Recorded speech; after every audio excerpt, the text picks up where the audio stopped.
Hey guys, welcome back to my channel, and if you're new here, please make sure to like, subscribe, and click that notification bell to get notified when I post new videos. So I know I haven't posted in a really long time, but I'm back today and we are going to try something new. So today I went to the store and I got some supplies. We have this 20 pack of puffy paint. I have this plain white puffy paint and this fabric glue. Now, if any of you guessed it, what I'm going to be doing is fixing my old squishies.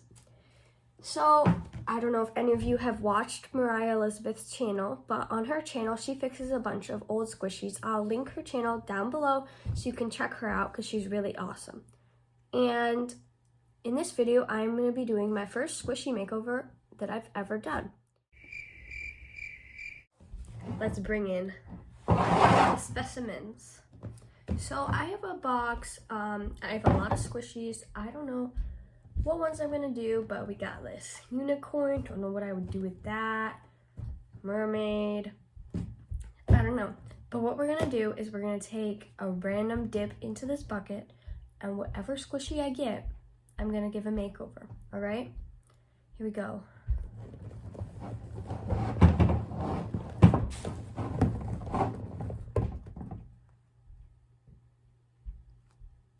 It's a little panda bear. I don't know what I'm gonna do. I'm gonna have to come up with an idea, and then we'll start. First thing I'm gonna do is take this pair of pliers to this panda bear and pull out this hook thingy in the side of its head, because that is not necessary.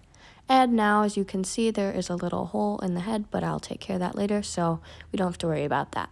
And now I'm gonna take my sandpaper and just sand down this panda bear so that his texture is rougher so the paint sticks to him nicer. Alrighty guys, now that this panda is nicely sanded, I can take my scissors and my little donors over here, and we're going to start this transformation process.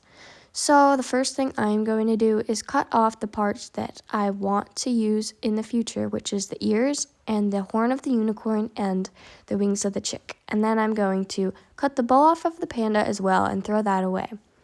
I am going to use the unicorn horn as a tail, the chick arms and the panda ears as the spines, and with those hints, put in the comments what you think this is going to be. Now we got this chick, and we're just going to cut these little wings off. Pretty easy to cut off, pretty satisfying to cut squishies, and we don't need him anymore. Now the unicorn has already lost its horn, and that's all we're going to take, so goodbye. Now that I have the panda and all my pieces I need, I can start the assembling process. So I'm going to take this glue, and I'm going to use it. Oh, he's running away. Anyways, I'm going to use it to glue the parts onto the squishy. This is fabric glue, so it is going to be squishy as well so that it doesn't make hard parts inside the squishy. And I'm just going to take it, put it on the dot as well as the tail, and I'm just going to stick the tail right on there, just like that. Little poke, poke, poke, and beautiful. Now I'm going to take my glue again, and I'm just going to do the same thing with all the little spines. And if you haven't guessed what this is already, I am going to tell you it is a dinosaur. Now, if you got that right in the comments, give yourself a pat on the back. Good job, guys. And now I'm just going to put the rest of the spines on there just like so. And it is done right there. And now I'm going to, he's leaving the frame. Oh, and now I'm going to take a rubber band and, he's balancing. And I'm going to put the rubber band on him just like so. And we're just going to put it on really cautiously just to keep the spines on secure during the drying process. And here he is with all his rubber bands on after he dried. And now I can start to take him off. And yes, I am wearing a winter jacket, by the way. And here he is, all rubber bands off, and he is nicely dried. All his parts are attached nicely.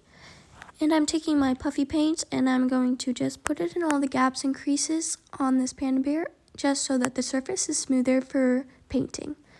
And I'm putting it in the little hole on the side, as well as sticking some extra squishy inside of the hole so that there's no gap inside of it.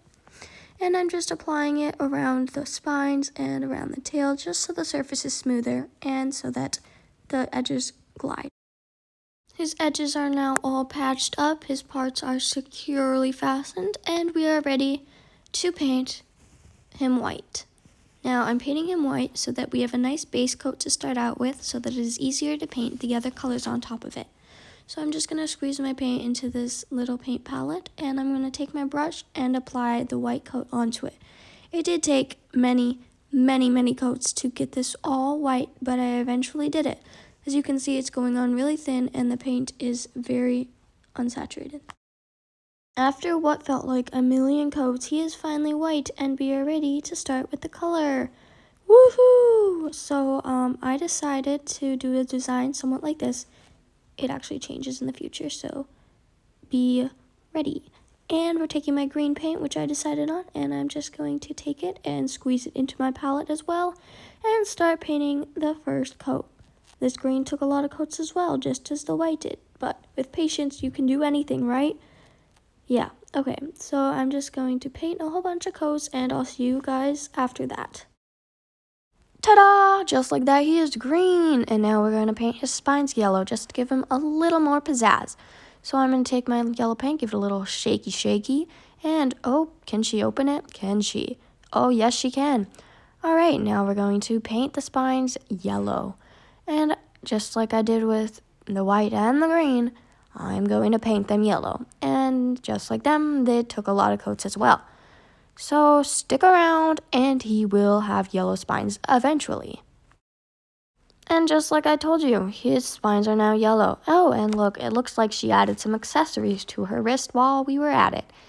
And now I'm going to paint the eyes on. I decided to go with a black color for the eyes because I thought that would look the best. And I'm just going to paint 2 giant black circles on his face right next to his nose to give him a little more cuteness and aliveness.